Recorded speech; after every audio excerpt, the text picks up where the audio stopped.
यह मेरा आंकड़ा नहीं है, यह नीति आयोग का आंकड़ा है। यह कोई छोटी उपलब्धि नहीं है मेरे साथियों, बल्कि एक तपस्वी प्रधानमंत्री की 10 साल की यह तपस्या का परिणाम है। गरीबों के लिए जिंदगी खपाने के संकल्प का यह परिणाम है। यह कोई छोटी बात नहीं है। भारत की गरीबी पूरी तरह से दूर करने, भारत के विकास को नई गति देने के लिए प्रधानमंत्री मोदी जी ने जो रोड मैप बना रखा है, मैं समझता हूं अभी से चुनाव होने वाले हैं, लेकिन अगले टर्म में हमारा विकास का रोड मैप क्या होगा, इसका खुलासा यदि होगा तो तीसरे टर्म में जब मोदी जी के नेतृत्व की सरकार बनेगी तब इसका खुलासा होगा।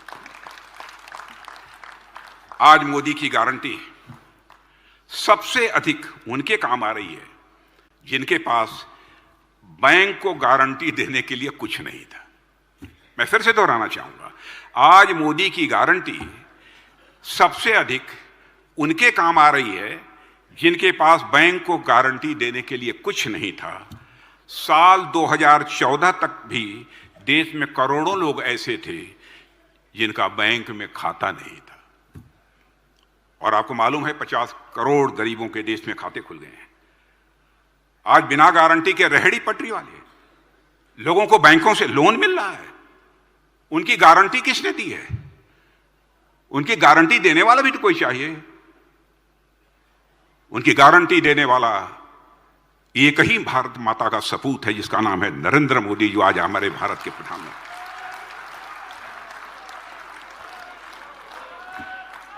साथियों, किसानों के हित में भी कई उल्लेखनीय कार्य हुए हैं।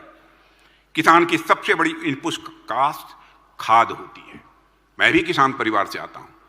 सबसे ज्यादा इनपुट कास्ट खाद की होती है, और आपको जानकर खुशी होगी कि दुनिया में आज यूरिया की एक बोरी 3000 रुपए तक में मिल रही है, लेकिन भारत में वही बोरी 300 रुपए में मिल रही है।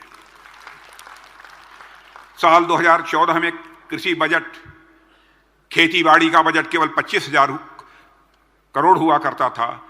आज आपको जानकर खुशी होगी, कृषि का बजट बढ़कर 1,25,000 करोड़ रुपए हो गया है। 10 वर्षों में लगभग 18 लाख करोड़ रुपए एमएसपी के रूप में धान और गेहूं की खरीद करने के लिए किसानों को मिले हैं, और यह 2014 से पहले के 10 सालों की तुलना में 2.5 गुना अधिक हमारी सरकार ने एमएसपी दी है भारत के किसानों को। पीएम किसान सम्मान निधि के तहत अब तक 2,80,000 करोड़ रुपए किसानों को मिल चुके हैं। प्रधानमंत्री फसल बीमा योजना के तहत किसानों ने, मैं फिर से सभी अपने कार्यकर्ता बहनों भाइयों को बतलाना चाहूंगा, फसल बीमा योजना के तहत किसानों ने 30 करोड़ रुपया प्रीमियम दिया है।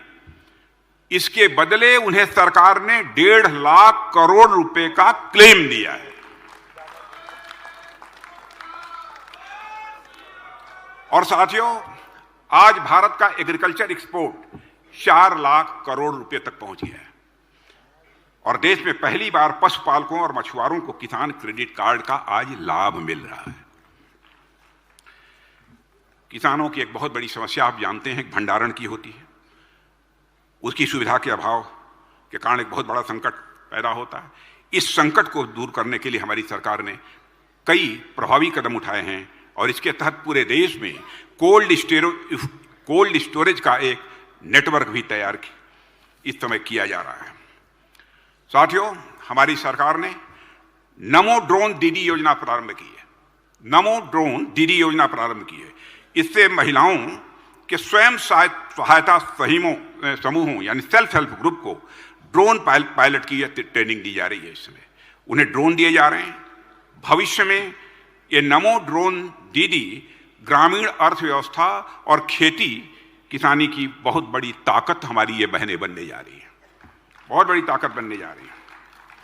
साथियों, जहां तक किसानों का प्रश्न है, किसानों के लिए हमारी सरकार ने जितना काम किया है, मैं दावे के साथ कह सकता हूं, क्योंकि इस देश का मैं कृषि मंत्री भी रह चुका हूं, इसके पहले किसी भी सरकार ने किसानों के लिए इतना काम नहीं किया है। पहली बार किसानों और खेत में काम करने वाले कामगारों को पेंशन पहली बार किसानों और खेत में काम करने वाले कामगारों को पेंशन देने का काम यदि किसी भारत माता के सपूत ने किया है तो उस भारत माता के सपूत का नाम है श्री नरेंद्र मोदी।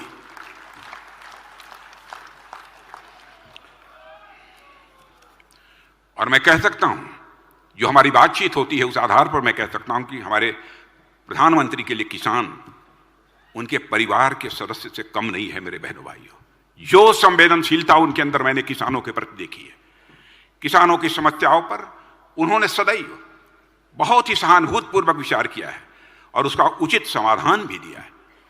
इसके लिए हम सभी एक बार तालियां बजाकर अपने प्रधानमंत्री मोदी जी का अभिनंदन करें। ये हमारी अपील है। हमारे राष्ट्रीय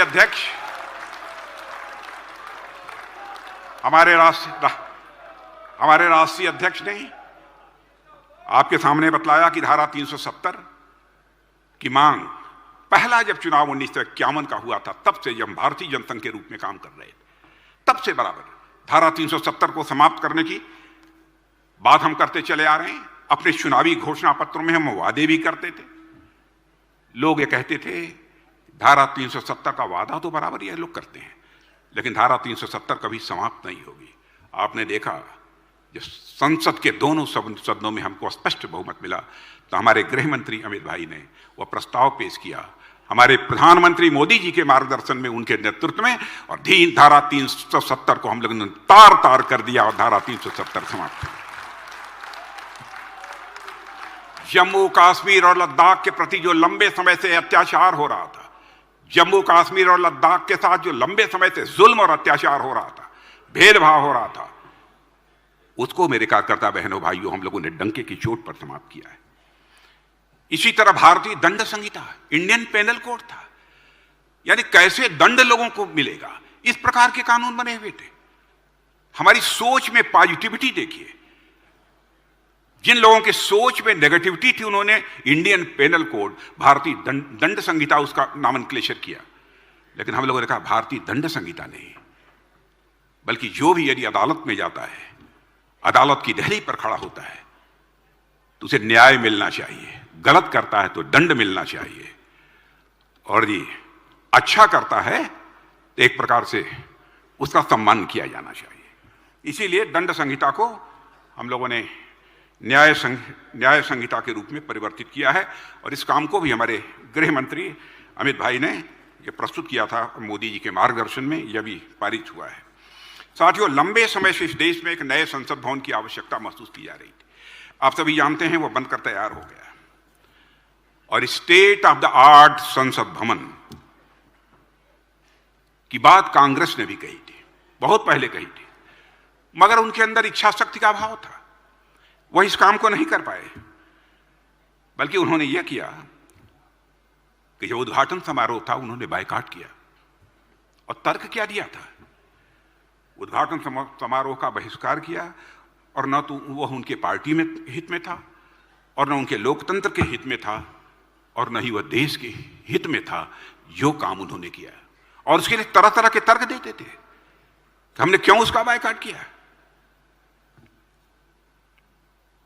लेकिन साथियों,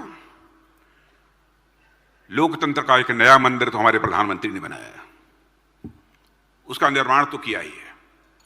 वहीं अयोध्या में भगवान श्री राम के मंदिर का निर्माण करके उन्होंने भारत में सांस्कृतिक पुनर्जागरण,